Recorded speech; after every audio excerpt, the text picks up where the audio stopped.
I'm Kathleen. This is Andy, if you're not already familiar. Tonight we'll talk to you about the Hyannis one. Um, some of you, many of you, have done the Hyannis races forever, and so you don't need a refresher on the course or anything like that. So we'll start off the first part of the meeting talking about essentially COVID changes, and then we'll move into those that haven't done Hyannis before and need to understand the course a little better. And then the last part will be those that we affectionately call the newbies. So anybody that's new to triathlon and kind of needs to be able to understand what's what and how do you do things and all that kind of stuff. So the idea is that those of you that just need just some basic information, you can get that, and then out you go. You can stay on as long as you like, but you don't have to. And then we'll kind of work our way through that. Our hope is that we can save all questions until we finish each section. So when we go into, and as you can see, we're outside and the bugs are starting to like us. We'll do that first part about COVID and here's the things that are going to be different for this year. We'll do question and answer, and then we'll go to that next. You're new to Hyannis, but you're not new to triathlon, question and answer. And then those new to triathlon all together, and we've got a bunch of stuff for them. And then there'll be a bunch of question and answers there as well. So if you guys like that, you think that's good, you can put up your hand. But we're super happy. Thank you, Mike. We are super happy to have you guys all here. I'm gonna ad lib a little bit until we get a few more people coming in. I see people are adding in. So if any of you have already done our races, you know that I spend a lot of time with a microphone and I just talk on and on. So I'm going to do a little bit of that just to give us a couple of minutes to let more people in. Andy and I have been anxiously awaiting for Hyannis 1 and the start of our race season. We, like you, have just been, waiting through 2020 and 2021, and we're very excited to get back to racing for New England endurance events and our own personal racing as well. We're so glad that you guys are with us. Andy, do you want to say anything? I just kind of took over. Well, I think it's important for us to thank you for racing with us in this is going to be the first endurance race that I know of in Massachusetts since COVID next Saturday. We're very appreciative of our permitting authorities in allowing us to do so. 2 of our June races were canceled by the permitting authorities. So we've got this one. We plan to operate it safely. Yes, society has opened up and we're all a lot happier than we were a year ago. But we do understand that there's, first off, our permitting authorities have certain things they want us to do, being on the cautious side. And I understand the cautious side. I hope that you will understand that too. We have a not insignificant percentage of our athletes are immunocompromised. We will have athletes, we don't know who they are, but we will have athletes who are not vaccinated because that's the way of the world. And so we want to be safe, but we're not going to be crazy about it. So we've been working with the authorities, trying to see what they'll let us do. There might be some things that you'll say, why are they doing that? I don't have to wear this mask when I go into Home Depot, but we're going to have to wear a mask possibly on the beach as we approach the water in a tight group. But please roll with it, go with us. I suspect Hyannis 2 will be a whole lot different than Hyannis 1. I suspect Falmouth will be different too. But once again, we're having a conversation with the town of Falmouth about that sprint triathlon that we're having in July. So we'll just remember that COVID's not fully gone away. And we'll, as soon as we have any news at all from the town this week regarding alterations to the COVID plan, we will immediately post it.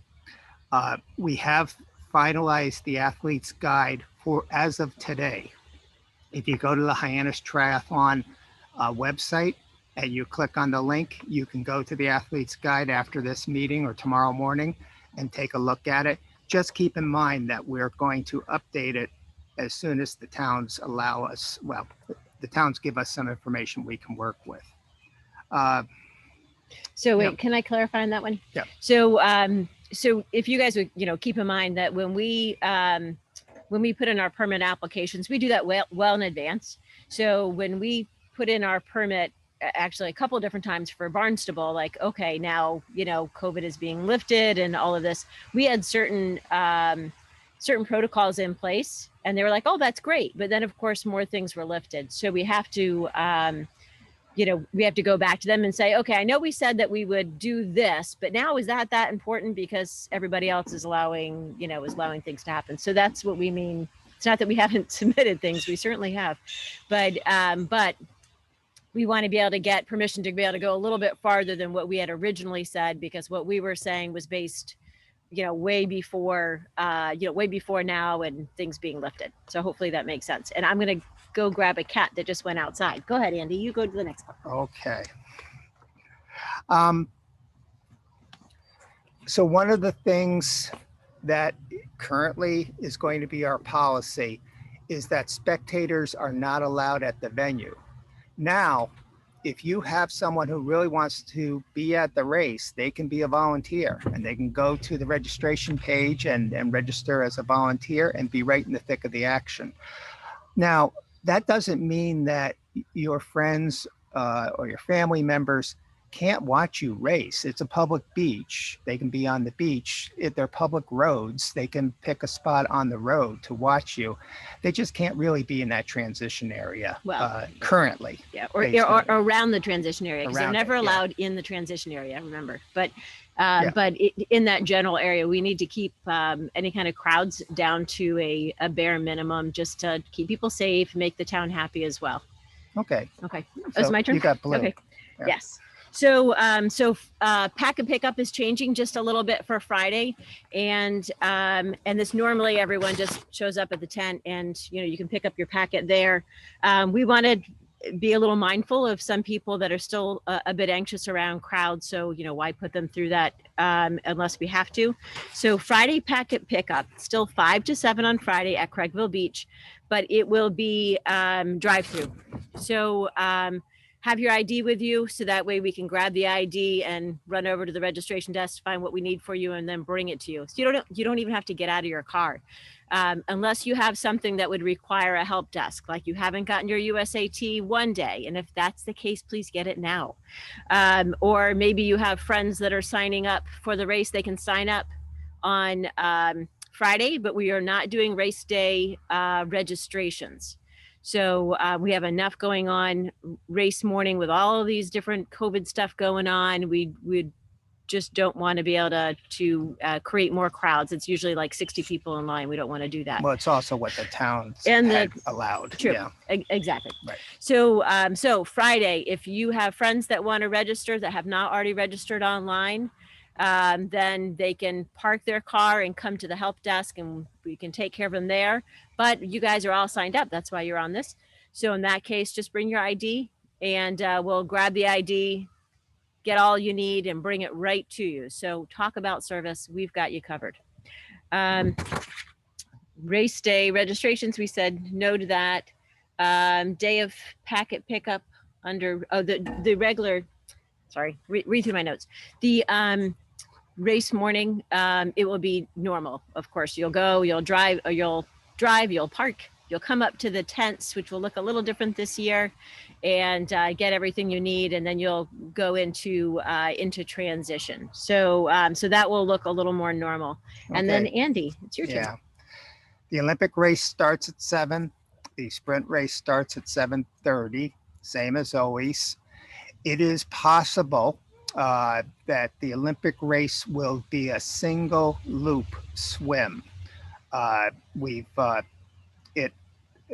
We would start the swim over in the beach club that's aside the Craigville Beach. But they're protecting nesting shorebirds in there, and they think it's going to work, but it's possible it might not, in which case we'll let you know as we get closer to the race. And if not, it will be exactly as it is on our website, as it's been for the last few years. so it's not like we're making big changes. Just if we can make this change, it might make it a little easier for you guys. Yeah. So when you arrive at transition, on the day of the race, if you don't already have your packet, you pick up your packet. We have tents that are separated so that we hopefully will not have large crowds, but please just try to social distance a bit to keep everybody feeling comfortable. You'll rack your bicycle only in a slot that's marked with white tape. So we have more bike racks out there than we normally have.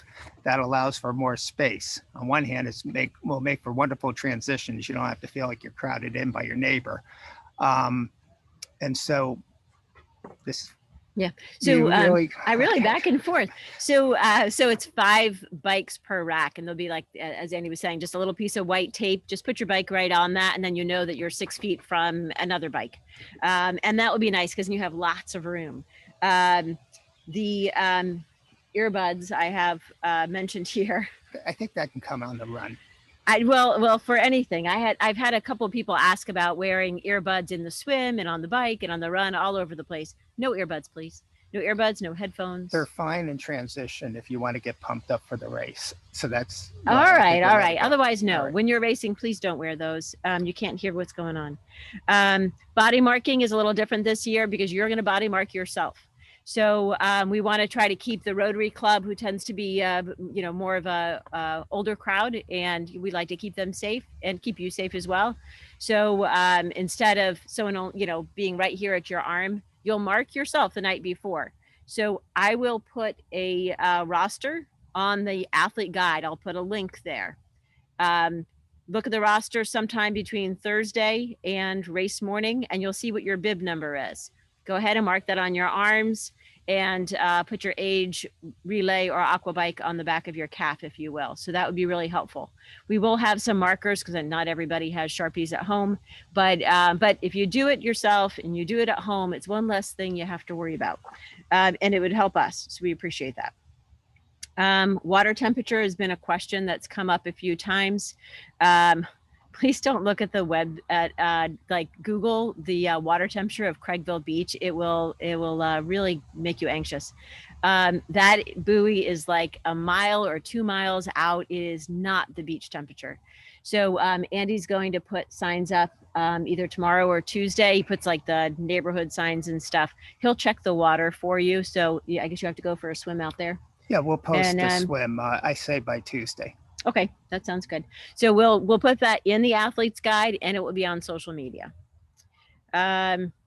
Swim start. We're going to modify the swim start a little bit just to be able to do that social distancing. So it will be a time trial start of sorts. It'll be modified. We'll do 3 athletes will go in at the same time, of course, 6 feet apart, and then everyone will be 6 feet from them. And it will be every 10 seconds. So you'll come up, you'll take off your disposable mask, which we will give you beforehand. You take that, throw it away, set your goggles, in the water you go. And then the next one comes up, and we keep doing that until we get through the wave. Once we get through the wave, we'll wait a minute. That will give a chance for the lifeguards and the spotters in the water to be able to have a break. So it gives them a better idea if there's somebody that's struggling in the water, it's more obvious for them. So we get a minute break there, and then we'll start again with the next wave. So we'll be able to move things along. It will be a little better, I think, than you guys listening to my stand-up act. And then you get up and you get in the water. This way, it's like you're always moving. So I think that will work well. It will certainly help us with our protocols, and I think you guys might like that. Happy to hear your reaction to that after the race. As I mentioned, we will be giving you a disposable mask in your packet. Please wear that on the beach. It's just really hard to social distance when there's 600 of us all on the beach, and everyone's trying to hear, what's being said. So if you've got a mask on, and as Andy said, some people either can't get a vaccine or the vaccine didn't work because of, other medical conditions.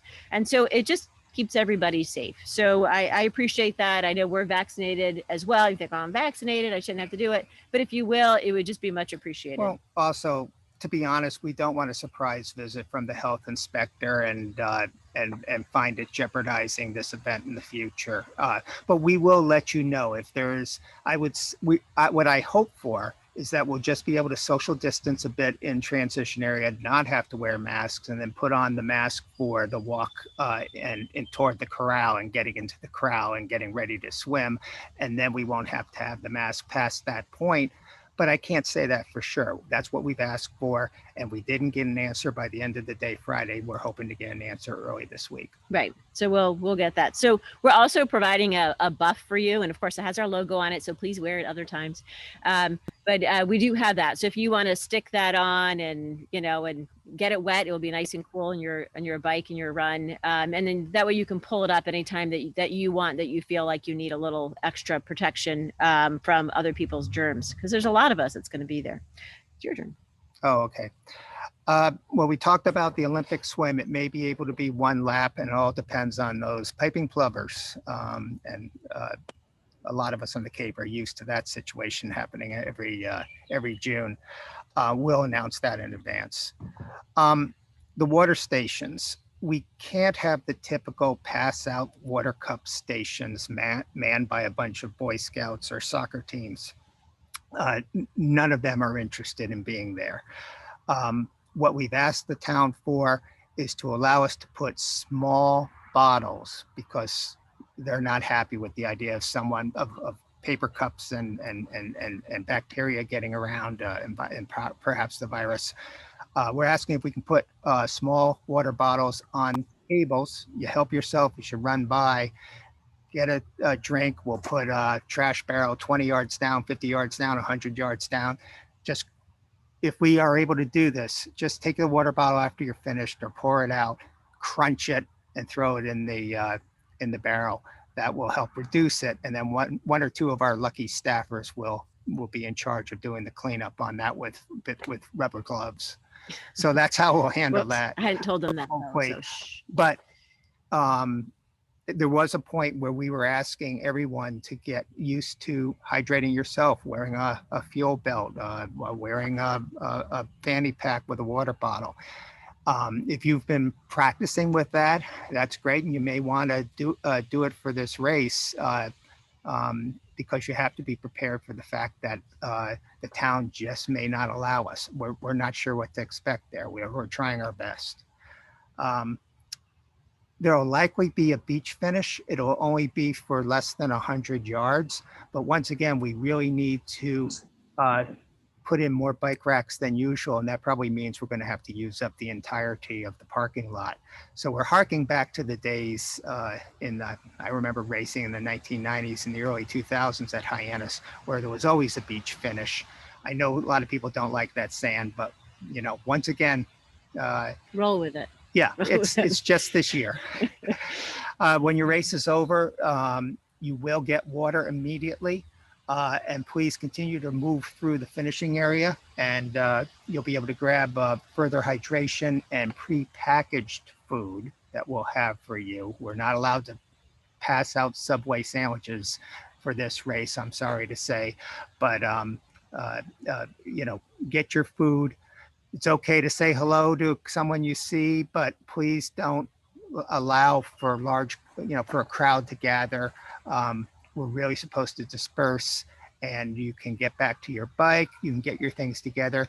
You will be able to leave the venue early. This is a exception to the USA Triathlon rule, in which we cannot open up transition area to leave with your bike until a certain later point in the race. We're going to let you out. So those of you who want to get home to mow the lawn, you're going to be able to do that this time. Right. No Yeah. The only exception, we need to wait until everyone's come off the swim, because you're going to be using that. I see Tom. I see Mike is like, yep. So we just need to get everyone out of the water, because they're using that same path that you will to go out. So, but that's a much sooner time than usually. We wait until all bikes are back, so that way we know we've got everybody set before we let you guys go. We'll be able to relax that a little bit. So you'll be able to get out earlier. That will be better. Yeah. Okay. Which leads me to award ceremony. Yes. Yeah. So award ceremony. So we will not have an award ceremony. We have another option. we will zone 3. You guys might have noticed that our website and emails and things like that have like zone 3 links there. You can get a discount and all. Zone 3 has sponsored the awards.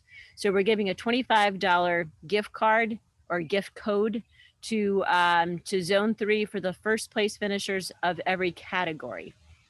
Second and third place will get an award certificate. That way we can email that to you without having to do a ceremony, because, to be honest, we can't send out, I mean, there's roughly 95 awards that we give out at the Hyannises in Falmouth. We can't mail those. So in this case, it will be email. We're doing something that is emailable. So I hope you guys can, that will be good for first place finishers. And if everybody else can just forgive us till next year, we appreciate it. Well, think of it at least as a free pair of goggles, because you can $25 is good. You can get that. Yep. Now, USAT is sending us awards, and they have not told us what they look like, and they're in transit, right? Right. Yeah. They're finally getting them to us. So we're not sure what that is. I know I've got socks from last year for the youth. So if there's any youth athletes on, or their parents, the first, second, third, male, female, youth, they've got like high school. It's like championship high school socks. So you'll get those because I had them from last year. And then whatever it is that they're doing this year, they haven't told me. They just said they were in transit. So all right. So that is the start, or that is the end of like all of that like really pertinent stuff. If you've already been racing with us for a while and you're really familiar with the Hyannis course, we just gave you all that information that you needed in a big nutshell. So if we can take questions, and probably the best way would be chat. And I see there's a couple questions there. So if you wouldn't mind just going into your chat and putting it in, and then we'll answer, we'll answer those, and then we'll save all of the newbie questions, or I'm new to Hyannis, but I'm not a new athlete questions, until our next little section, so those others can head off and hopefully eat dinner. All right, so the questions that I have here, somebody said Eric, thank you. The water temperature was 64.2 as of Thursday, so excellent. It's only going up. Transition opens at 5:30. Up until Friday, when we'll get our start times. I will post start times, so just be your start wave. I should be able to do that Thursday when I do the roster, and it has your bib number. It will also say your wave, and then I'll do like a separate little section there in that document that will say, okay, wave, here's the wave starts. So that should help you out. You guys are just questions away. I love it. How long will the swim be after it's shortened? I think Andy said 20 to 30% shorter. So depending on sprint or Olympic. I'm meeting with the harbor master this week, and we're going to discuss it. As you know, I remember doing the Hyannis triathlon at times, and swimming in 4 minutes, the quarter mile, and then the next race swimming it in 13 minutes. As you know, it has changed, and it often changes just due to the conditions out there.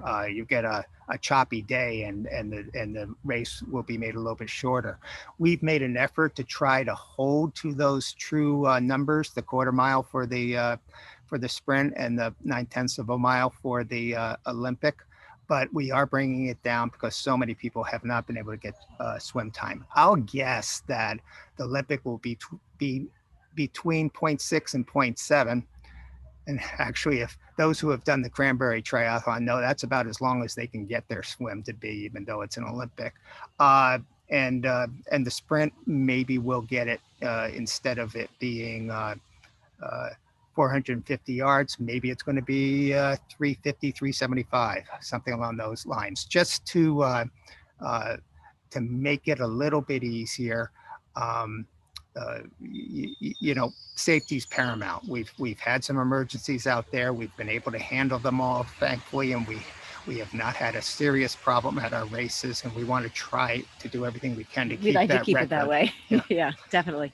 Okay, but always be prepared for the distance that is published, right? And then if it gets to be a little bit shorter, great. But always be prepared. The cutoff temperature for wetsuits is 78 degrees. So Not happening. Not happening. You can wear a wetsuit, not wear a wetsuit. It's up to you. But it will. Wetsuits are available to you. They won't be. We won't have to say no wetsuit until we get to Falmouth. And Mike, what do you mean by announced times as well, as far as wave times, swim wave times? Yes. Okay. So Mike, our announcer, is on, and he'll announce those two during the race. And that actually brings up something else. We were talking about the award ceremony and not having an award ceremony where there's lots of crowds and all of that. Mike's going to be announcing the finishers as they go through, which he normally does, but also as our timer, Millennium Racing, gives him, they'll give him the actual sheets. So he'll be able to say, oh, and now in first place, is this person, second place and third place. So you guys will still be able to kind of like, it will be announced that, oh yeah, I placed. That's always nice to be able to hear. So yeah. He'll make sure that that he does that as well. There was a question about masks during the race, but I should mention that what has already been approved by Hyannis is that masks do not need to be worn when you are cycling or when you are running. Or swimming. Sorry. Sorry. Okay. I guess if you don't say it, someone's going to go in there with the mask on. But we're hoping that you don't have to feel that as soon as you finish the race, you have to pull your buff up or something along those lines. That's what we've asked for, and we hope to have an answer by early next week on that. Right. And we will publish it. Someone asked about the transition areas. We should mention there's 2 transition areas at the Hyannis races. The Olympic distance athletes are closer to the road. The sprint athletes are closer to the beach, and there is a divider between the two, and there's clear signage. So when you arrive in the morning, you'll know where to put your bike and put your gear and get ready. Right. I think the question though was about when we'd be given our transition areas. You're not given a transition area. It is open racking as long as you are in either sprint or Olympic. You want to stay in your own section, right. And then you can choose whatever rack works for you. We are going to do if it's a team that has a dozen or more people, we do give the teams their own racks. That way their people can be together, and that's always fun. We're also going to do that for the newcomers. So if you are affectionately known as Newbie, and it's nice to kind of be with other people that it's also new to them. And we'll have our beloved Scott Brown, who I'm not sure if he is on or not, but he is our ambassador for Hyannis 1, this race. And so he'll be there in transition. Pam will too. And that's right. And Pam Rogers will as well. Also our beloved. But they'll be there, so that way if there's any questions that anybody has, they'll be able to make sure that you've got your bike rack fine and remind you that you need your helmet and all of that kind of fun stuff. And so if you're all kind of in one area, that helps. You've got somebody that that has kind of got your back there. Yeah. We did purchase a significant number of new bike racks to add to our bike racks, which normally could handle 1,000 people.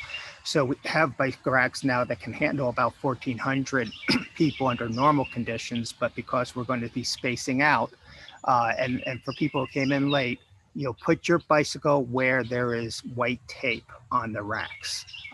So please don't try to put a whole bunch of bicycles close to each other. The white tapes will be about 4 feet away, I think, and that's where your bicycle goes. And if they're full, you can go walk and you'll find another spot. There'll be plenty of racks. There'll be spots plenty of racks for everybody. Okay. Yeah. So we had a couple of questions that actually it looks like some of our newer athletes. If you want to hang on to that, I think that probably some of those that are more seasoned would know, so we can save that. It looks like, I think somebody asked about how many athletes do we have currently. I think we're over 600 right now. So for Hyannis 1, that's, I think, the highest number that the race has had in, and probably, what did you do? I didn't do anything. That's yours. Okay. Probably the highest numbers that we've had in a good 8 years or so. So that's not bad. All right, let's see. Did you share a screen? I did not share a screen. Okay. Well. Oh, so let's get to the questions. All right, I'm going to go ahead and. Are there any more questions? Well, and then we'll let people go who are who are familiar with the race and just wanted to know the new information. Okay, temperature. Someone wondered how we'll be timed. We have a professional timer, very good company that will time you, and they are disposable chips, except for the relay teams. They will get the conventional put around your ankle chips. A wrist bracelet, hospital style chips is for most of the people. Yeah. Okay, I didn't see that question. Okay. All right. Oh, we don't place bikes the day before the race at this event. You bring the bicycle on race morning. There. Okay, so I think that we've covered that. Anyone who wants to leave, feel free to do so. We have our next section. As a reminder, this is the Massachusetts State Championship. That's for age group adults for the Olympic, and for the kids, it's the sprint. So it's the high school state championships as well. And that means that we will have lovely USAT, USAT officials. Thank you. No drafting. No drafting, right? Among many other things, do not draft. At what time we should be at the race area? Okay. Let's save any. Oh, actually, this might be a question that others want. Transition opens at 5:30. So feel free to come at 5:30 or a little later if you need to. Please, coming earlier isn't going to really help you. We're not going to open transition up. Until then, our staff needs time to get themselves settled. Before you jump into that, there is one question that was asked that not necessarily a newcomer's question. Can sprint athletes cheer their friends who are running the international race, that is the Olympic distance race? Yes, you may. What we ask though is that you just socially distance in case we're being watched by Big Brother with the town, and just you watch from the run course, because possibly they'll be on the run, and just walk away from transition. Let's just try, as much as it's nice to see a big cluster of people all together cheering in as they come into the finish, let's just try to separate out a little bit. Keep that. Okay. All right, Andy, this is you. So this is the so the athletes guide. We wanted to make sure that you guys had if you go to the Hyannistriathlon.com, or you just go to our knee website, there'll be the page about the race. And then on there, there's a like a hyperlink at the very top. It's like in pink that has the athlete guide. So if you need it, you have it right there. It's in blue. Is it in blue? Oh, all right. Sorry, it's in blue. Either way, it's at the top. You should be able to find it. Okay, so first we'll talk about for those who have not raced Hyannis before, whether you're new to the sport or not. And then after that, when we take some questions, we'll move on to the new people who are new to the sport of triathlon and any of the questions you have. So Kathleen's got a photo showing the transition area. It's a big parking lot. There's 3 parking lots owned by the town of Barnstable for the Hyannis or for the Craigville Beach. We use the one of the 2 that are set aside for visitors to the Cape. There is a residence beach, which would be off to the left and further down. The other parking lot is used for one of your parking areas. The other of your parking areas, we can't quite see it. Would be kind of bottom right. It's in the bottom right-hand corner. It's across the street. And that's also another option for parking. And that's a good option for some of our fastest sprint racers who want to get out of Dodge as soon as possible, because they can pull out of that parking lot, make a right turn, and the police will allow you to just work your way out into Centerville. In terms of the swim, I can use my cursor. yeah, I don't see the. Okay, so here's so I don't know if you guys can see my cursor here. I'm on kind of on the top left. That is currently where our swim corrals are. So you enter the water there. We are hoping to be able to move over a little bit to the left. Oh, lost my cursor. Oh, for Olympic. For the Olympic over here. And actually the sprint's gonna have to start there because we can't move everything over. Okay. So our hope is to be able to share the beach with the plovers. So we'll just have to fence in that area. We'll let you know if that happens or not. I found my cursor again.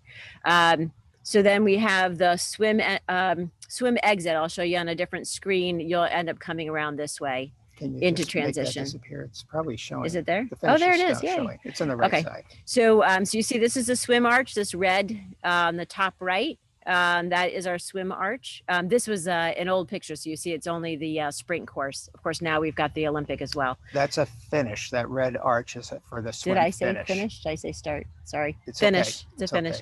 Okay. So then you'll run along the green fencing into transition, and then your bike exit is in this far left corner. It's just off the screen, but you'll exit that way, and then you'll come along the road going towards your right. As you can see, there's a little tiny bike going right there. So you'll make a right and you'll keep going, and you'll go down to Osterville and all sorts of great places. You'll come back along this road, and you'll come into transition right here.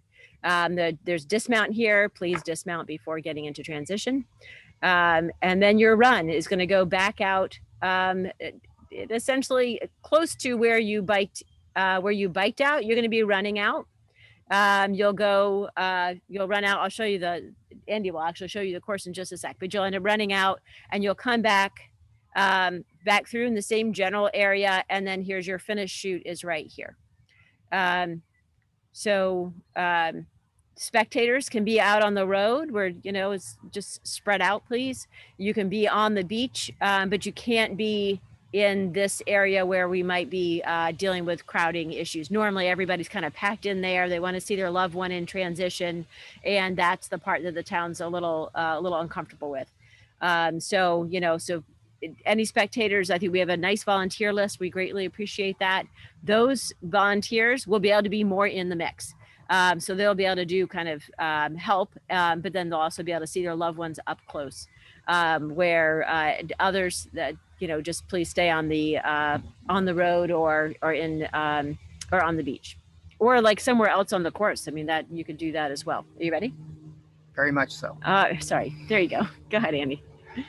All right. So we're looking at the sprint courses right now.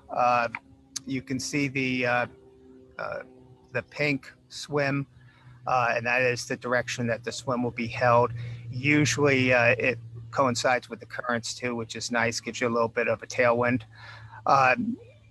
When you hop on the bike, you'll head off to Centerville, and you're going toward the top of the screen.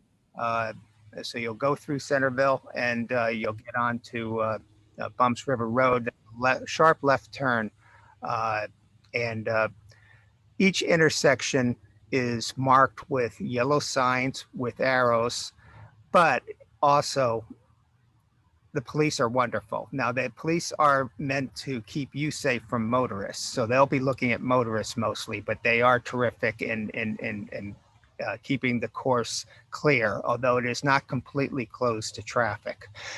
Every intersection will have a volunteer pointing the way, and sometimes yelling.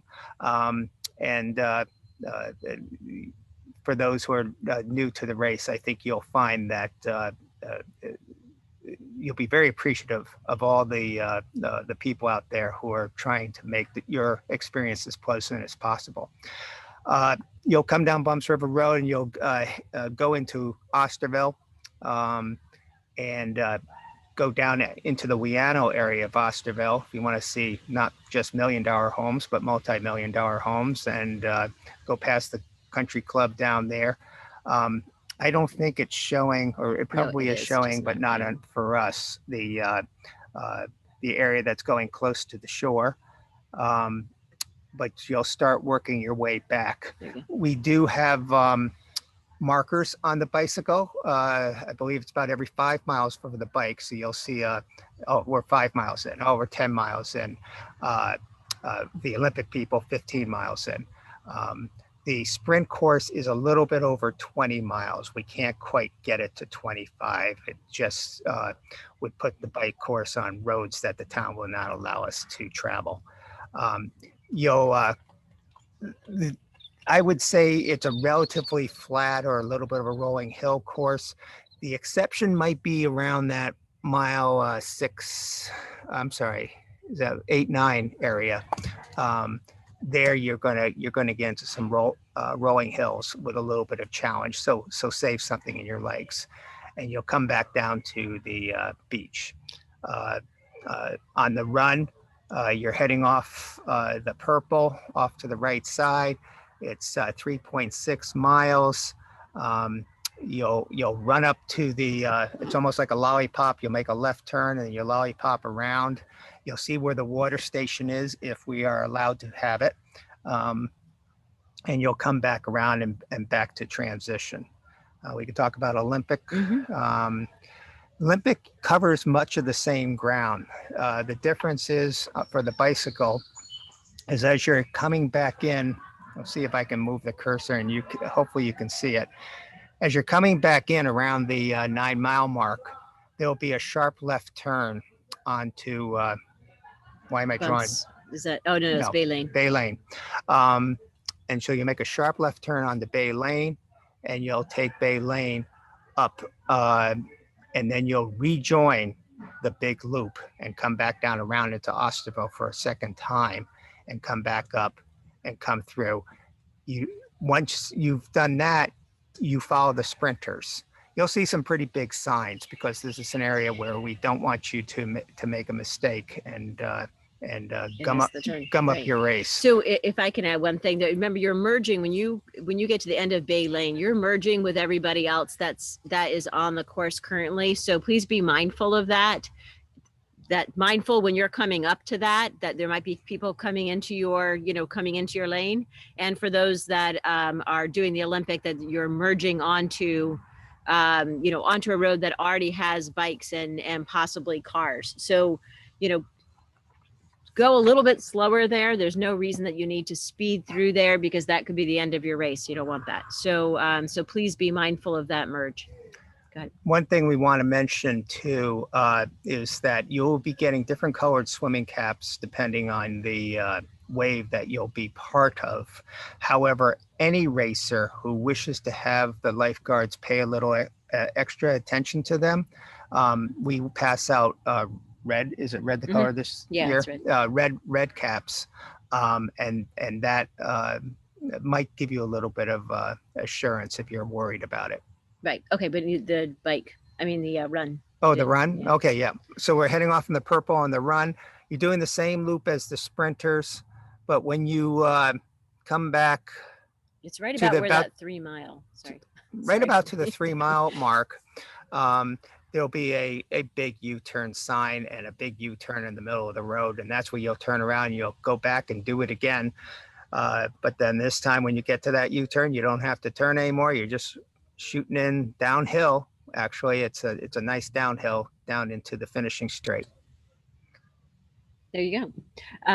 All right. So sometimes we get some questions about like, well, where's the bike in, bike out? Where are the signs? So this is what our signs look like for any directions. So anything that's going out is going to be green.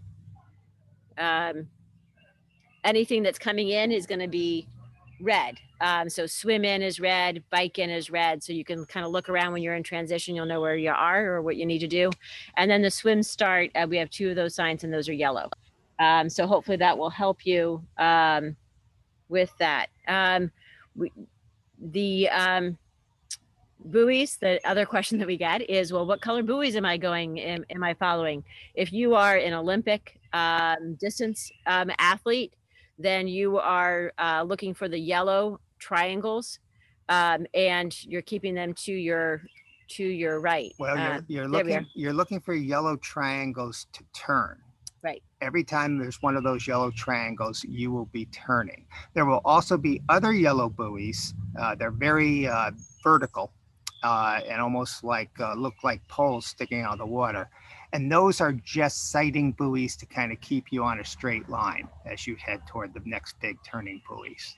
And the Olympic athletes, all you want to look for is orange. Leave it on. Wait. Orange. Sprint athletes, orange buoys. They're round. There you go. Leave them on your right hand side, and you turn slightly or significantly at each one, but they are all turning buoys. You're basically doing kind of a little bit of a circle around the orange buoys. There you go. So you're going around the orange buoys as you work your way in. So it's all clockwise. And then there's that swim finish that we saw in the aerial shot. So you go through that, the arch. There's also some little orange buoys that are close to the shore just for sighting. Sometimes it's hard to see the arch when you're in the water. And then you'll take that green fence all the way into transition. Okay. So we have some questions.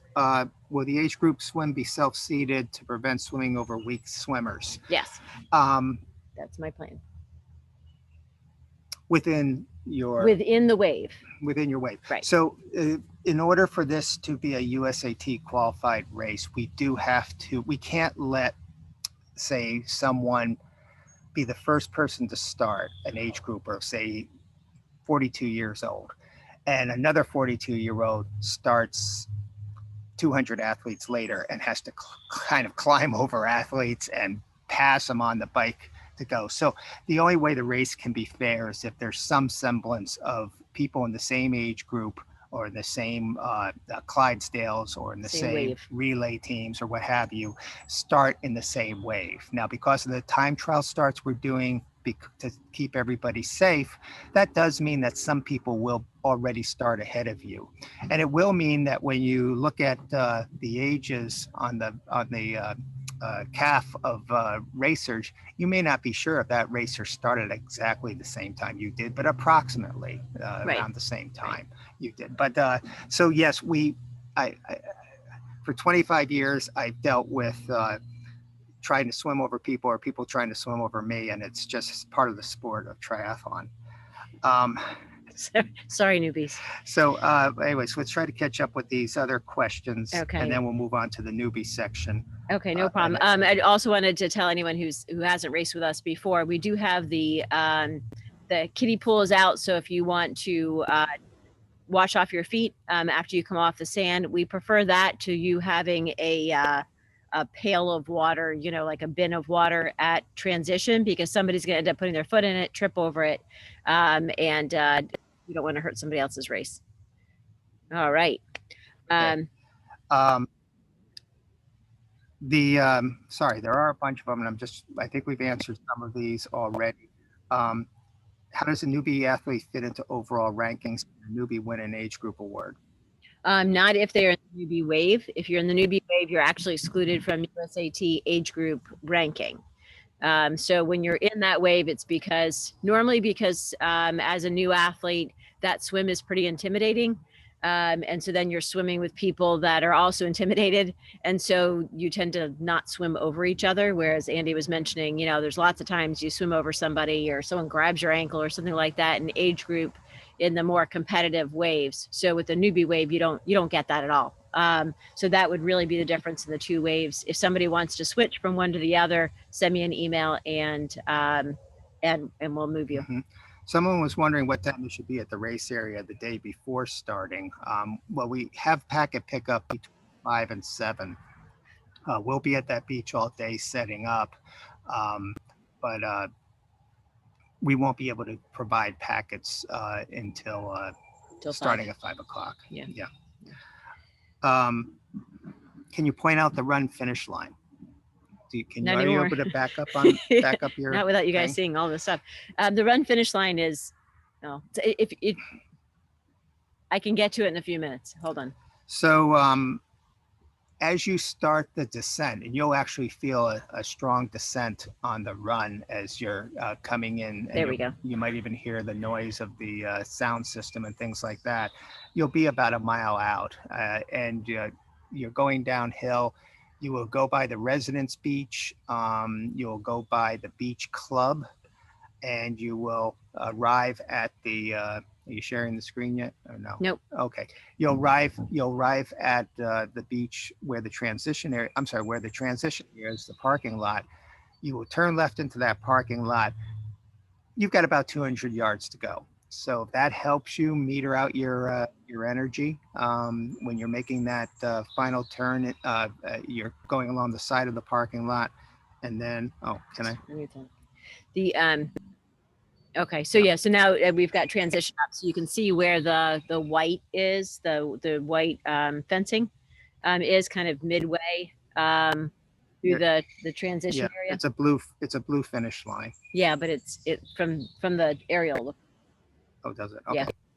All right. But there's a big blue banner that says Hyannis Triathlon, so that's your dead giveaway. Okay, so back to chats. Is there a suggested parking location?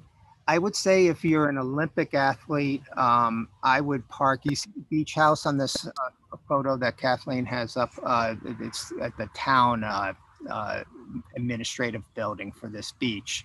It's on the right-hand side of this photo. To the right of that is a parking lot that will be used for parking. And that's a good place for the Olympic athletes to park. And sprint athletes can park there. There is also a parking lot across the street from that parking lot, which will be in the bottom right-hand corner of this photo, but you can't see it. It's just out of view. That's a good parking lot, all-purpose parking lot to park in. And I would suggest it to those sprint triathletes who think they're pretty darn fast and they want to go home soon after the race. That will be the first parking lot that the police will be able to allow vehicles to exit. But it should work pretty well. All right, got that. How far from the water exit the water starts to be knee deep? It depends on the tides. To be honest with you, I have not looked at the tide on that morning, but I can look at that and perhaps get back to you. Usually, you're pretty close to the beach by the time you hit the sand. I would say you're within 20 or 30 yards of the beach, and then you're able to stand up. And unless you're a terrible swimmer, the rule is you probably want to keep swimming anyway until your hand touches the bottom, because you can swim. Most people can, well, I shouldn't say that. A lot of triathletes can swim faster than they can walk through waist deep water. Right, so then there's one. Yeah, the athlete guide mentions partial road closures for the cycling will be one-way traffic only. Practically, yes. It will be one-way traffic only. The police are really good at holding things up so you can feel comfortable about passing other athletes in the same lane. But you would always want to take a quick look behind you before you pass another cyclist anyway, because there might be some guy hammering coming up behind you. So you want to make sure that you can always pass safely. How do I get into the newbie wave? We'll talk about that in just a minute for just the newbies. All right. And send me requests. Email. So info@neevents.com is the best way to get you. That will come to me, input me. Or if you go on our website, if you hit the contact form, you're either going to get me or Lori, and one of us will take care of you. Okay. Any other questions in this section? And then we'll go to the people who are brand new to triathlon, and you can really ask any question you want to ask, because Kathleen loves this sort of stuff. I love this stuff. So let's see. Andy's checking the chat to make sure that there aren't any other questions there before we move on to to the newbies. And I'll make sure that I'm set up here. Andy, is there anything else that we can share or answer this? I'm not sharing the screen, hopefully. Okay. Once again, we've gotten several questions about the swim being shortened. We will shorten it a little bit just because we want to make sure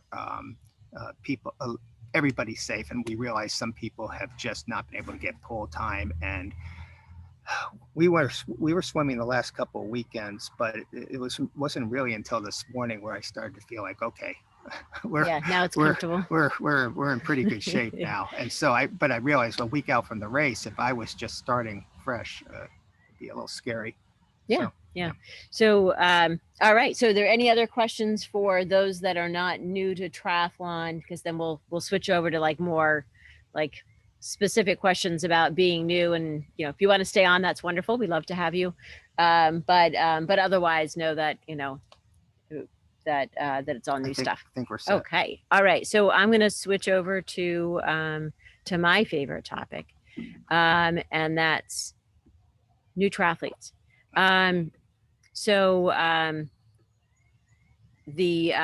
So the first thing, I was talking before about needing to do your own numbering. So in triathlon, you want to have your race number that's obvious. For one thing, we have USAT officials, they require it. And also for things like pictures.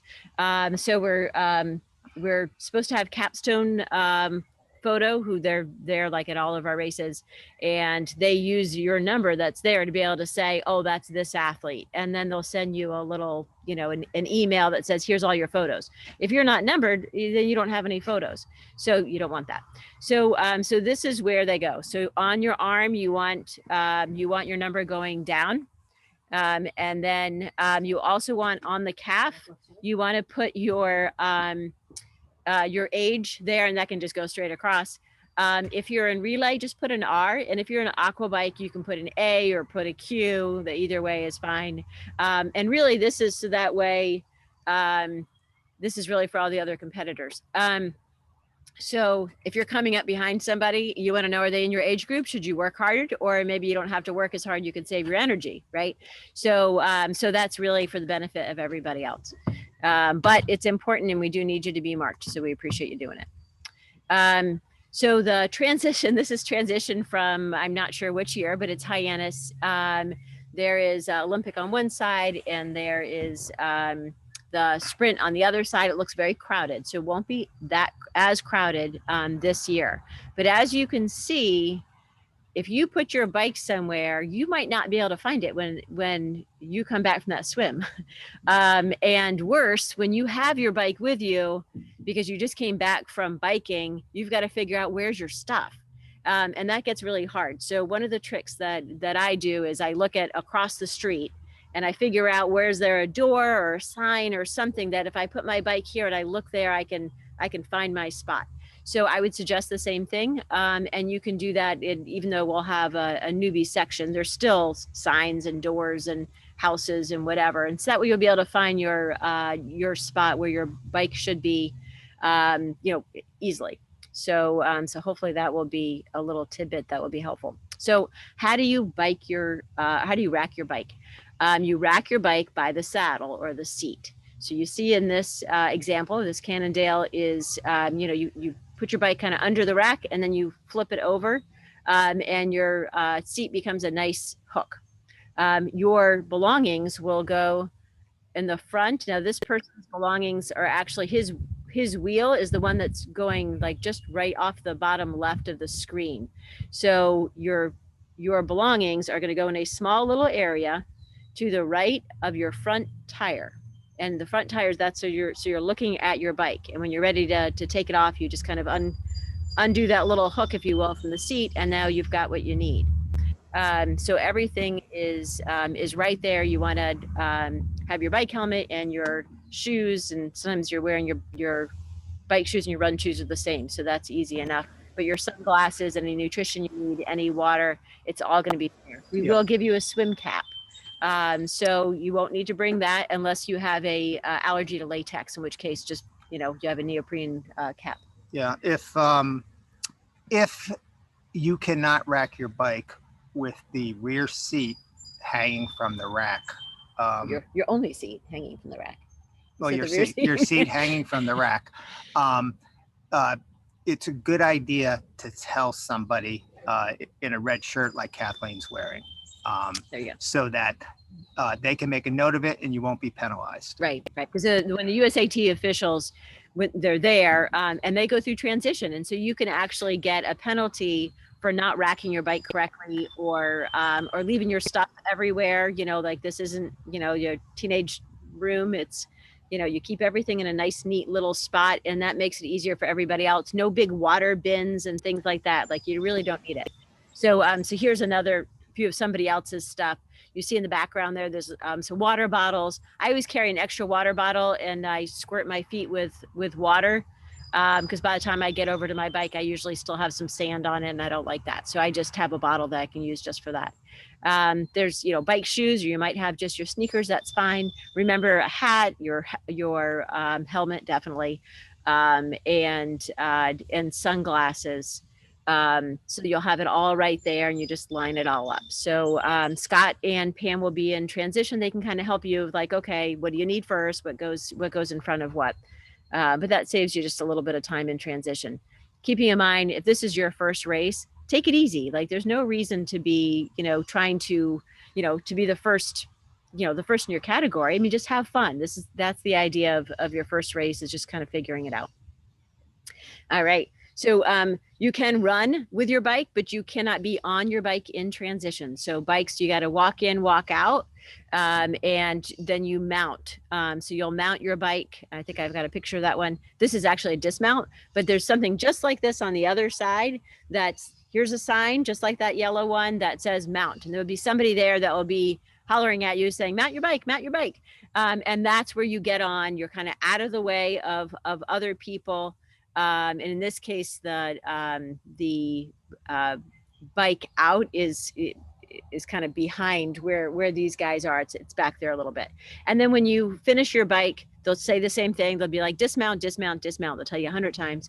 And you just get off your bike, and then you can walk right into, or run into transition. So that's what these guys did. You see that bike in sign. It's pretty obvious. It's a red sign. It means stop.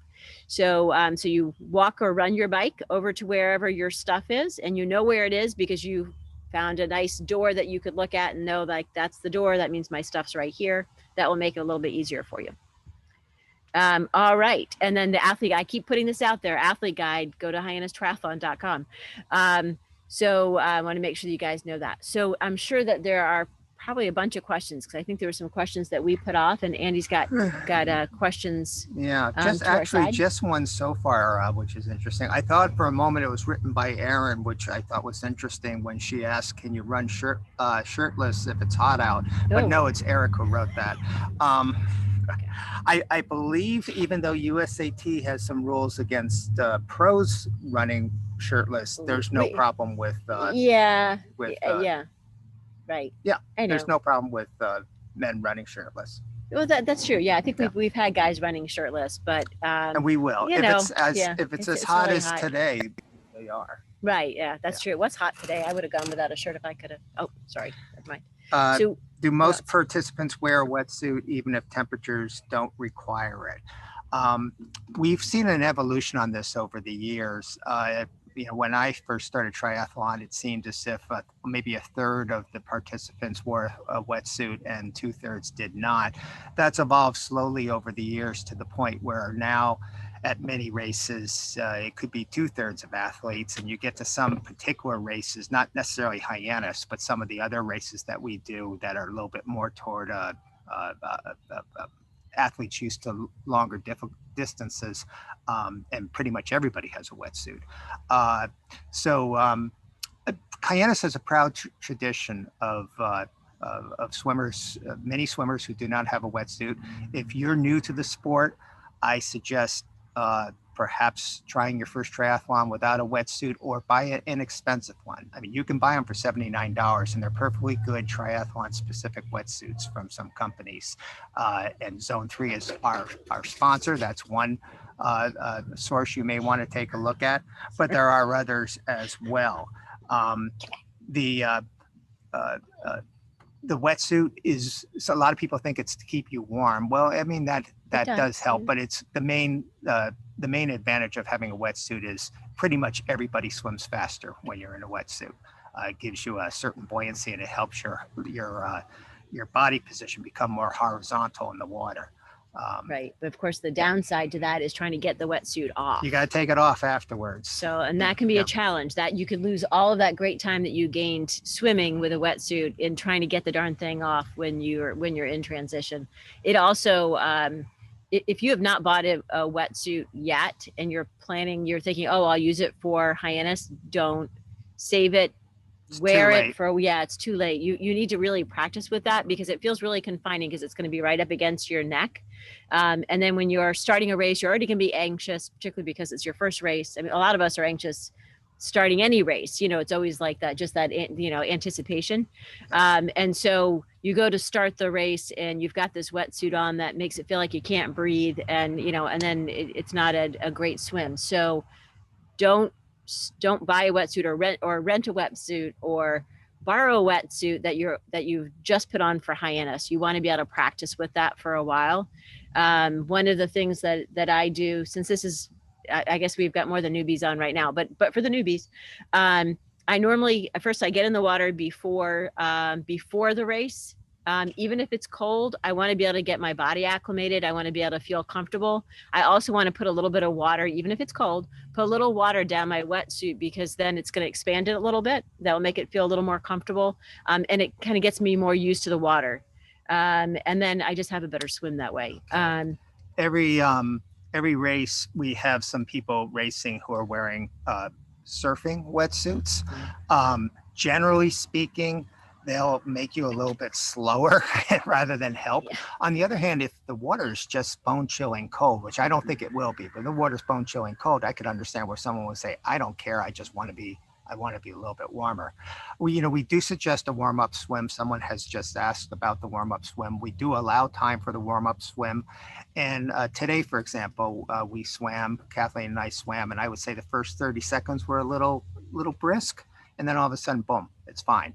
And so that warm-up swim helps you get past that 30-second barrier. So it's not going to be a shock when you jump in and you actually really start flailing away on your swim. Can you repeat what you said about the calf markings? Do we need marks, just the race number, or add age groups? That's a good question. As to in the athlete's guide, we do have a chapter that talks about exactly where you should be marked. And you can look at that and you can do that. My suggestion is, if you have a Sharpie, ask a spouse or a roommate to mark you up the morning of the race. There will be markers at the race, so you can kind of do this yourself, or even you can ask. We'll have some people who will be able to assist in the body marking. But we want you to do it. But if you can. But just so that people know, you get the number. Right, the number goes down each side of your arms. Yep. And then your calf, usually it's your right calf. Put your age, not your age group. Just put your age. Or if you are aquabike or relay, then just put R or A for aquabike, or some people put Q for aquabike. Yeah. That works too. And I realize that seems terribly cruel to some of us to have to put our age on our back calf, but that's just the way the sport is. That's the way it is, right? Yeah. Then you know who your competition is. All right. Okay. Anything else? Do you have a suggestion where to put the wetsuit after the swim? They're kind of large. Can you just drape it over the rack, or should we fold it up small and stick it with the rest of our stuff? Oh, usually you just kind of make it like as small as you can and just kind of leave it there. Just please don't leave it like across the aisle. You want to kind of keep it contained in your stuff, but you don't have to like fold it up and all. I wouldn't necessarily put it over your bike or over the rack where your bike was, because then you've got like your bike and then you're like, okay, well, now what do I do with the wetsuit? It ends up getting just too messy. You just kind of leave it leave it there and make sure it's not in the way of other people. Yeah. Is there a special Sharpie for marking?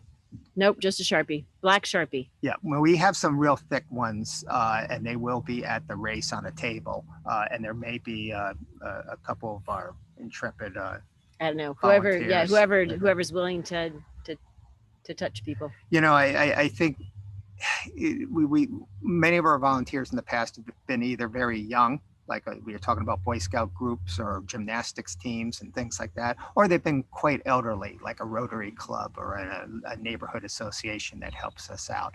And even though, what we just don't want is we don't want some nice older gentleman who, even though he's been vaccinated, there is, once you reach a certain elderly point, you can become immunocompromised, and a lot of people don't even know if they are or not. And we just don't want someone becoming seriously ill because they body marked 100 athletes at the race. So anything you can do to help us out on that point, we appreciate.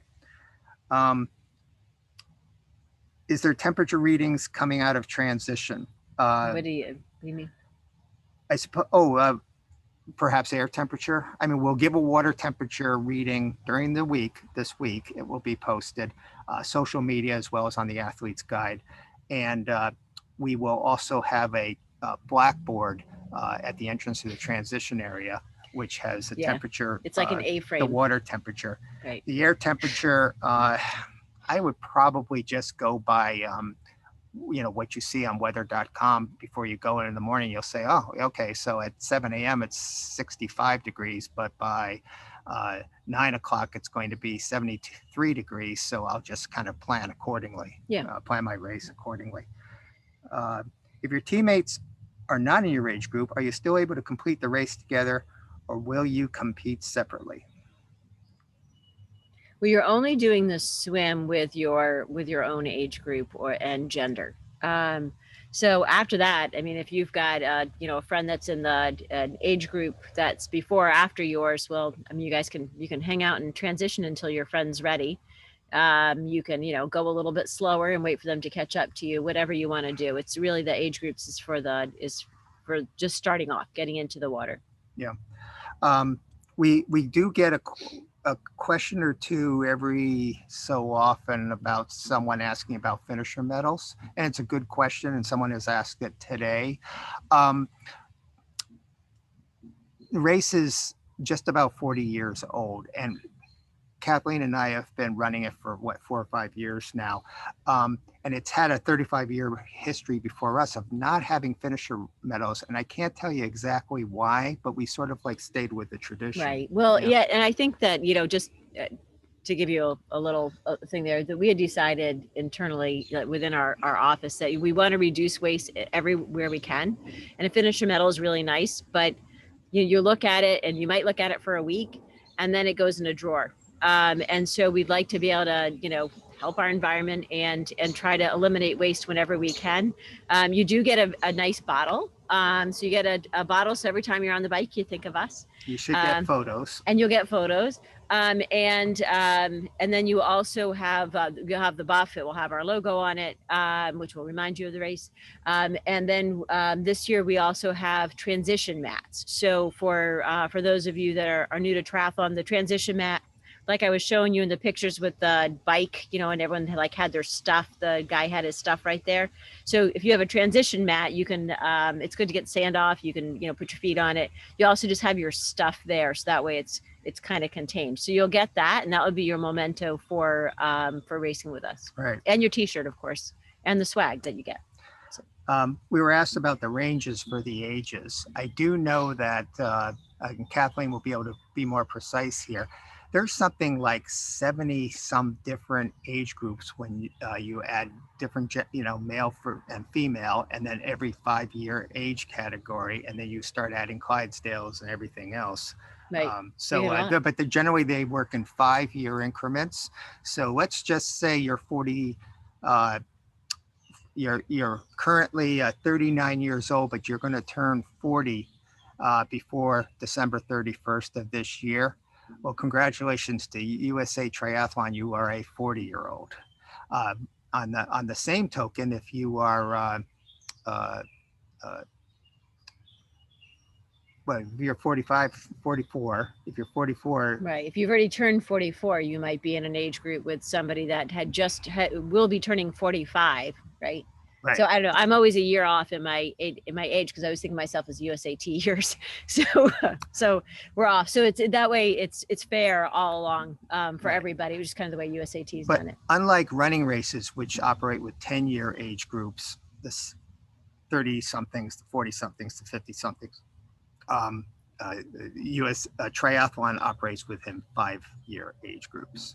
Right. Right. Now kids end up being a little bit different. Right. For USAT, the youth is 13 to 19. That's all one category for them. We actually usually split that up though, yeah. so that way it's not fair a 13-year-old is competing with a 19-year-old.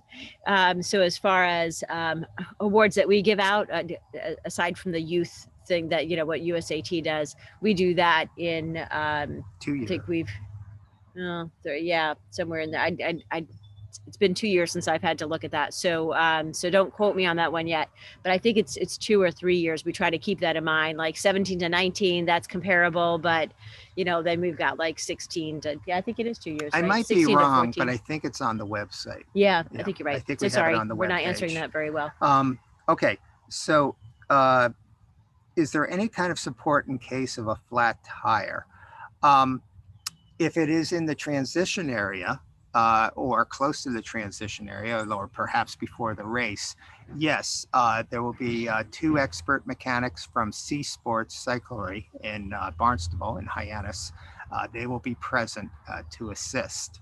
As far as on the course, and I can say this as someone who, I'm trying to think how many times in my career, at least 4 and maybe 5 or 6, have walked with my bicycle back to the transition area after a flat or a mechanical during a race.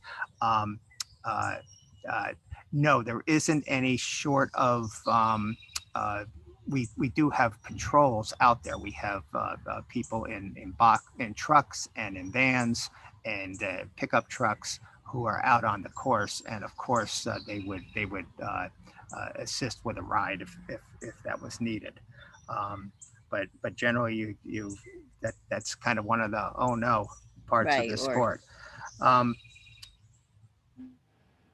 Is any part of the Olympic swim shallow enough to stand up part of the loop close to shore? Generally speaking, no, but this year we will. There may be that possibility, and once again, it depends on tides. This sounds like you may want to consider putting a red cap on if you're nervous and feel you'll have to stand up at some point during the Olympic swim. Right. Can I add to that? You cannot move if you stand up. That's fine, but you can't be walking in the water. USAT would consider that to be a violation. To be a violation, right? Yeah. You need to be swimming on your own accord. Yeah. At any stroke. Actually, that was something that I failed to say. I've had this question come up before. You know, what stroke can I do? Can I do breaststroke? You do any stroke that gets you across the water. You can't wear fins and you can't wear paddles in your hands. And you can even hang on to a lifeguard, rescue board. That's fine. They just can't move you anywhere. If they say, you know what, look, you're, like you've been hanging on to my board for 20 minutes, then someone's going to probably bring you in. But otherwise, you can swim any stroke you want. You can stop and hang on to a board for a little bit. And I don't recommend this, but we have had at some races, people swimming from board to board and hanging on to each time. I don't recommend that, but it has happened, and that's fine as long as when you're swimming on your own. Even snorkels are allowed. So if sometimes people have like neck injuries or something like that, you can wear a snorkel. And then one last thing, and then I'll let you talk. I want to go ahead. I don't want to forget. So one of the things that we've allowed, and that I'm always kind of tussling with USAT about allowing it, is safe swimmer buoys. So I don't have mine here, but it's a buoy that like I use when I'm swimming in open water, because you never know. It's just always nice to have it. It's not keeping me afloat. It's just floating behind me. If you feel really unsafe in the water, then consider using a safe swimmer buoy if you have it. It just kind of ties around your waist and then it floats behind you. If so, then swim in the last wave because you don't want someone running into you. But that is, that's an option. Okay. So now you, Well, I just want to can forget that. finish answering if you want to go get your safer swimmer buoy. No, I don't No, want to yeah, go. okay. Unless someone wants it, put it in chat and I'll show you. But normally there are 2 points on the Olympic course where people can stand. But the thing is, we're adjusting the whole course with the town and the harbor master to make it shorter, and those 2 points may be eliminated. So I think, I got through my entire first season of triathlon doing a lot of elementary backstroke, and that's would be my suggestion if you run into trouble and you just need some time to get your breath back. Do high school students need ID? As long as they have a parent that has ID, we can go with that. They have a parent to vouch for them. Right. If you have ID, great. What about school ID? Yeah, school ID works. We really just need to know that, yes, you are who you say you are. Okay. We have several people who have indicated that they're nervous swimmers. Is there anything else you can point out on this front? Okay, red caps. If you're a nervous swimmer, you want more eyeballs on you. So when you pick up your packet, say, hey, can I have a red cap? And everybody in the registration, in the packet pickup area knows, oh, no problem, here's a red cap. So they'll just trade that out for you. And that just helps us to identify you, to know, like, well, let's keep it extra, an extra eye. When you guys are coming up to the swim start, you're gonna have to deal with me. I'm gonna be there and I'm gonna do a lot of talking. And I will do my best to make you feel comfortable, because you just can't help but be anxious. So that's, I guess, something else to mention. The newbie waves, and which is usually 2 waves, and the friends and family waves are last. And that way you don't have like some, 20-year-old, Olympic type swimmer, this barreling through you. You don't want that. So the newbies are always last. The friends and family are last because they're just out there to have a good time with with their friends and family. So so you can take your time. You don't have to feel like you have to rush. And that would be to the nervous swimmers. And actually, I say this to everybody, and some roll their eyes, and yeah, it's fine. When you start off in your swim, first I'm going to make you feel as comfortable as possible. I'm not going to be like go go go, because that just adds anxiety. But take it easy going to that first buoy. You don't have to swim fast to that. Get your bearings. Get to the first buoy. If you feel good, then go faster. If you don't feel good, well, then don't go any faster. Just take your time and get through it. Everybody in the water is there for you to make sure that you are safe. If you do have an issue, maybe you're just tired, you can put up your hand if you can do that. If you can't put up your hand, you look panicked, we're going to notice that. Fred, it looks like you've got a question. Is that a question, or is that a, yep, I agree? And, thank you. You may have covered this, and I'm sorry for signing on late. I have an obligation up here in Boston Friday evening. And if I'm lucky, we'll get down to Cape Cod late, around midnight Friday, or I'll be driving all the way down to Hyannis Saturday morning. Can I do everything I need to do as I've done in the past Saturday morning before the race? As long as you are already registered, no problem. Yeah, you just can't register, as much as we'd like to take your money. Okay, the next is there a water temperature below which you would shorten or cancel the swim? There are triathlons, quite a few actually in the United States, where the water temperature is in the 50s. Yeah. I don't believe we've ever had that. We have had some in the mid 60s, and it's possible that this one could be in the mid, or I would say after this weekend that we just went through, suddenly we're going to be in the upper 60s for the race. So it's not going to be a water temperature issue. The swim has been shortened or canceled due to rough weather. I don't see any storms on the horizon looking at the long range, but you never know. This is New England. And so we'll keep our eyes open for that. And then, okay, so we got a question. Race belt, does someone wants to know, do they need to have a race belt to attach their number? Yes, it's It makes it a little easier, but you don't have to. You can pin it. Just keep in mind, if you're swimming and you're not wearing a wetsuit, that your bib that has been pinned to you is going to first drag you down, and it might actually come off in the water. So if that's the case, if you're pinning and you're not wearing a wetsuit or something over whatever shirt that you have on that has your bib on, then you might want to just take a minute or so once you're back in transition to put that on. It's really there for more for the run than anything else. For the bike, you'll have a bike number that will go onto your crossbar, and so you don't need to wear your number for that. Some people just keep it on the whole time, and that's fine. Right. If it's your first race, you don't have to worry about rushing through everything and making it a stellar performance. And it might not be. A lot of men and women alike will have a shirt in transition after the swim. They'll put that shirt on. And some will actually pull bike shorts or just shorts on to have a little extra coverage.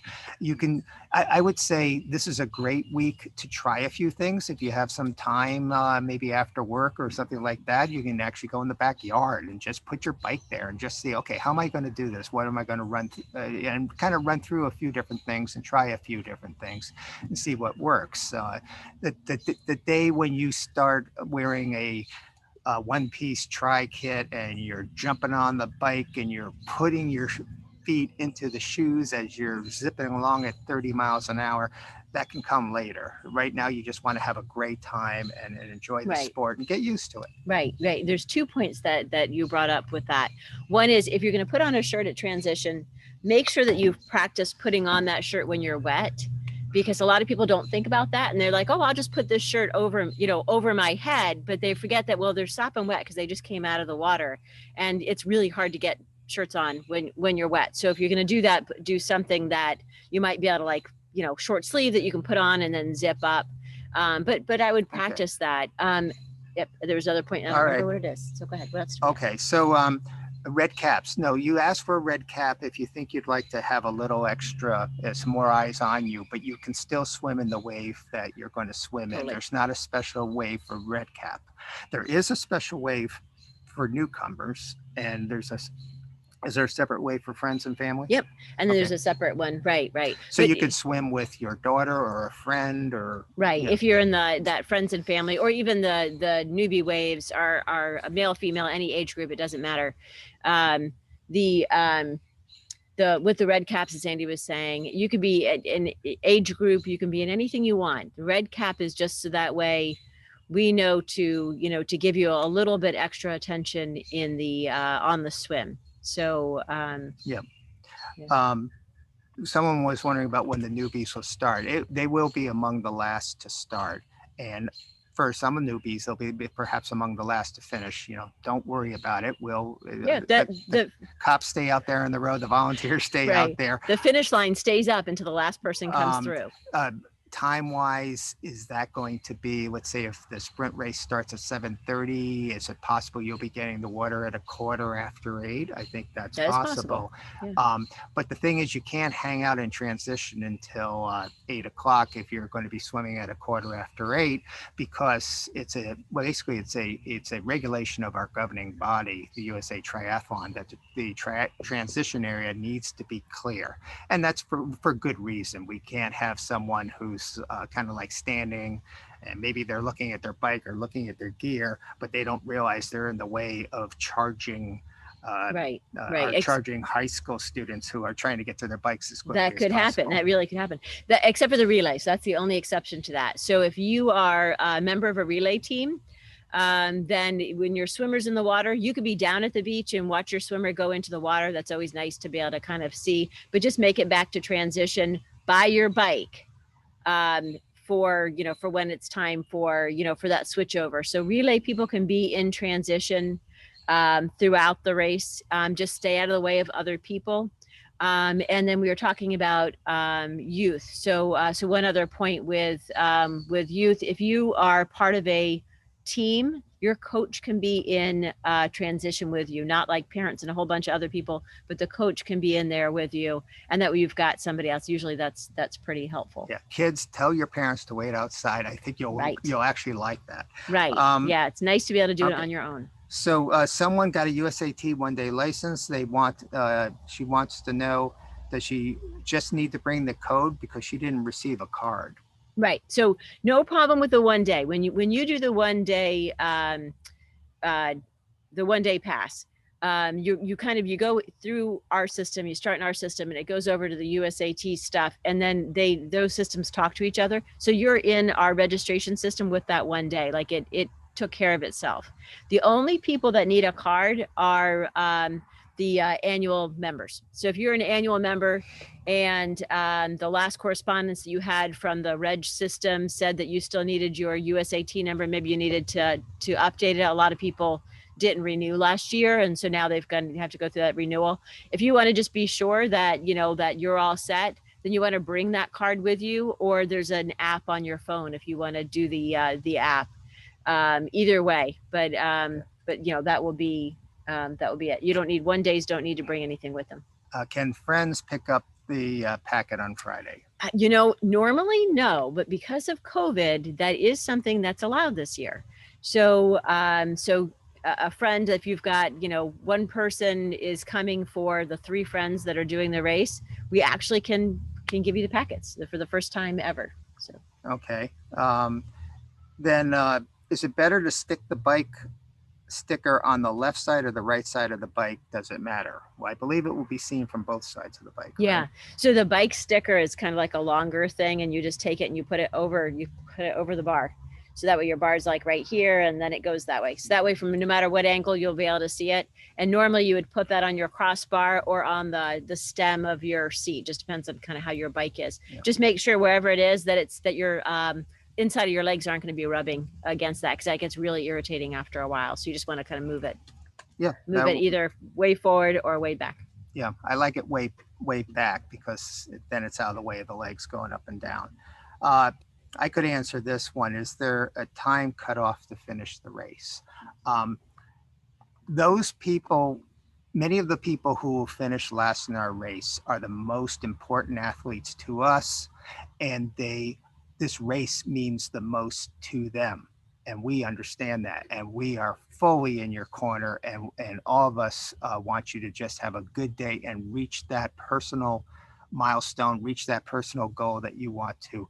No, we will never say your race is over, you can't go out on the run, or something along those lines. Right. We just ask that you be cautious, on the swim. If you really feel you're struggling and you're in tough shape, please raise the hand, and we may escort you to shore. And from shore, you could continue with the race. We just ask that you do tell the timer after the race that, hey, I didn't really do the entire course, so that you're not. So someone is. Sorry, we have a dog barging. Okay. Can I add more to that one? So sometimes we run into people that they keep going on the swim because they're like, well, the swim is the worst part, and if I can just get through that, I can do my bike and run really great, And so they keep going, but they really go farther than they should, and it's very taxing. And then we worry about like medical conditions in the water.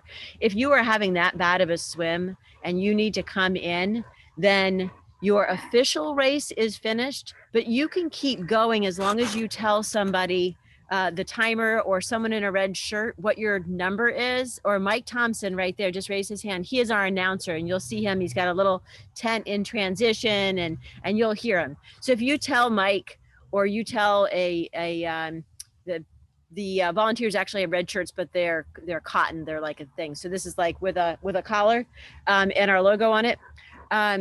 Then you can go ahead and race. Keep your timing chip on, because it will know when you've crossed the milestones of bike and finishing the run. But we would rather you do that than push yourself beyond your limits on the swim, and then you have an awful day or worse.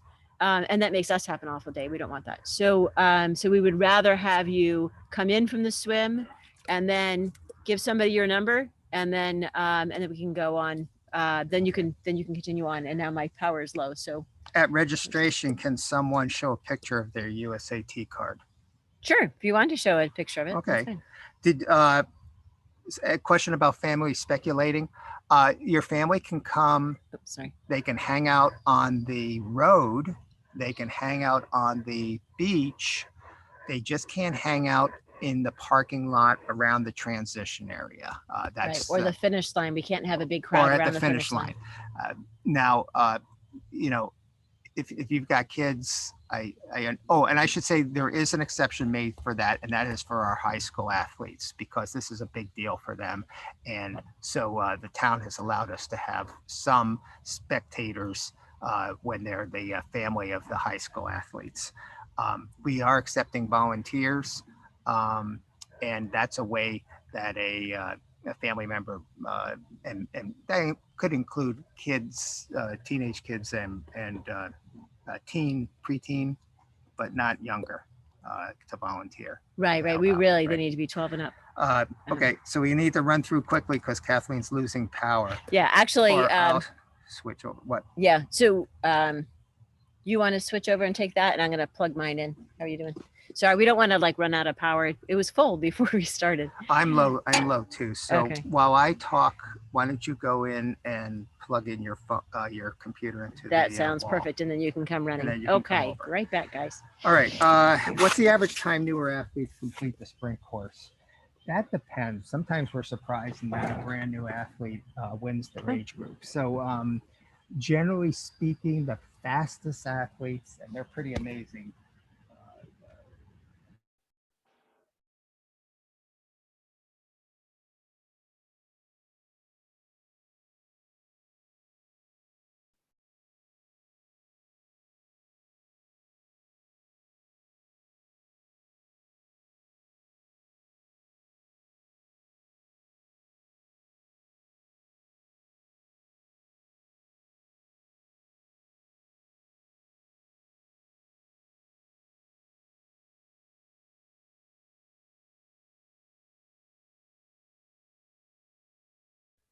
So I don't know if any of you guys could hear Andy. If you'll raise your hand, because I think he's muted. Nobody can hear him. Shake your head. Okay.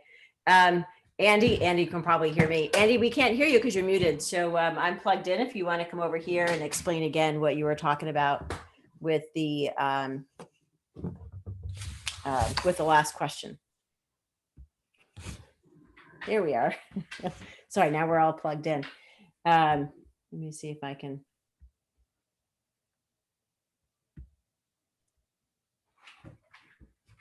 There we go. All right. Can you guys hear me? Yes. Oh, I was muted. There we go. Yes, I know. So now you tell me this. Okay. Go ahead. He had a great. You made me mute. All All right. So I got to run back on that and everything. So the average time for athletes on the course, it ranges. If you want to go back and look at our results, you can kind of look at the results for the race, and you'll see, and some of those people who did very well, who do very well are newer athletes. So volunteers, Kathleen, they want to know about, do they just report on that morning? Do they get any kind of advance notification of instructions? Yeah, that's a great question. So Lori Gilmore will be sending an email out. I think she's sent one out, but depending on when you signed up as a volunteer, you might not have gotten it, or check your junk mail as well. We will ask that you show up at 6 o'clock. If your loved one is coming at 5:30 when transition opens, we'd love to have you at 5:30. That would be great too. There'll be a tent for volunteers. The tent is going to be when you're coming in the parking lot, like if you're going from that large parking lot to, sorry, I can hear it. Andy, will you, there we go. If you're going from the parking lot where most of you guys will park on the other side of the bathhouse, then the volunteer, sorry, that's the dog. Then the volunteer tent will be on the left.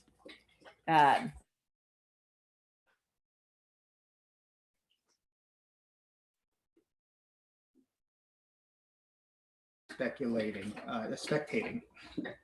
Can family spectate? I don't know. I was muted when I said they can go to they be on the road, they can be on the beach, they just can't be in the parking lot. Right.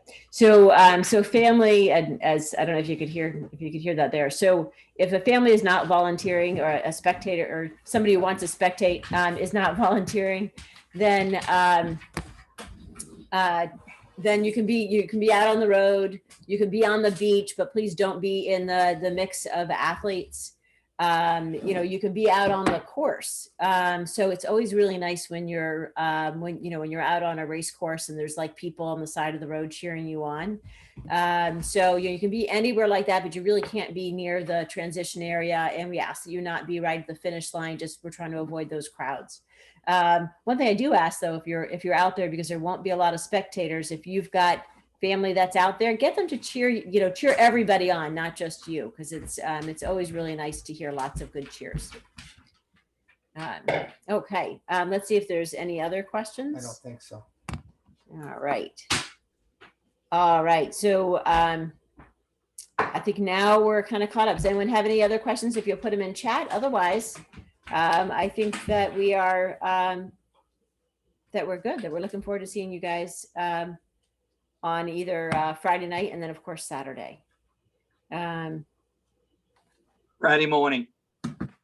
Friday morning, yes. Mike Thompson will be there Friday morning. Oh, great. Well, thanks so much, Caleb. Headphones. Let's say, can you wear egg headphones? No headphones at all. There's a number of issues with that. One is you should be in the moment. But the big reason is that you won't hear things going on. And it is a USAT penalty. So you get a 2-minute penalty if you wear headphones on the bike, the run. Somebody asked about the swim. They caught you with that one. You'll get a penalty for that as well. So while you are actively racing, you may not have any kind of headphones on. All right. Let's see. Thank you. We are super excited to have you guys. We are just beside ourselves with joy to have our race season this year. And yes, as Mike is cheering on, and kind of get back to normal life. So we've missed you guys. Oh, wait a minute. I think I've got a couple more messages before we go. No, just thank you. Thank you. All right. Well, you guys have a great week and get plenty of sleep Friday night, and we'll see you bright and early Saturday morning, if not Friday night. Bye-bye. You have a good night.